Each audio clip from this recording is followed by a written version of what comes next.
Sur Google Maps, il suffit de promener le curseur dans les quartiers nord pour trouver ces étranges commerces. Officiellement, des magasins bio ou des boutiques qui proposent des drives. Mais un clic suffit pour comprendre de quoi il s'agit.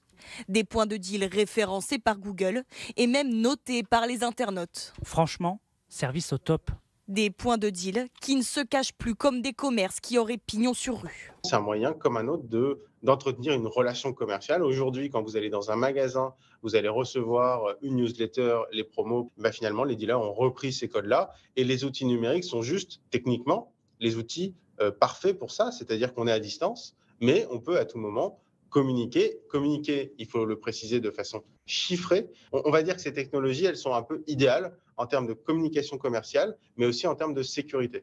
C'est une tendance à Marseille. Les trafiquants de drogue redoublent d'inventivité pour développer leur business. Il y a quelques mois, cette vidéo avait fait le tour du web. Des images de drones et des trafiquants d'une cité du sud de Marseille qui se mettent en scène. Tout est bon pour promouvoir la marchandise.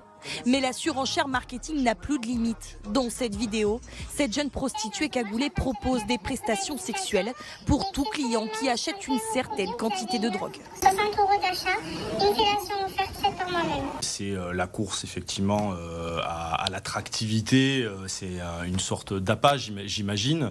Ça démontre une forte concurrence entre les réseaux, ça dénote un effort de professionnalisation qu'il faut quand même relativiser. Ce sont des jeunes trafiquants qui sont nés avec un portable dans la main. Face à ce phénomène, la police ne reste pas inactive. Les enquêteurs déplorent cette communication à outrance, mais ils disent aussi s'en servir régulièrement pour identifier et démanteler des réseaux de trafic de stupéfiants.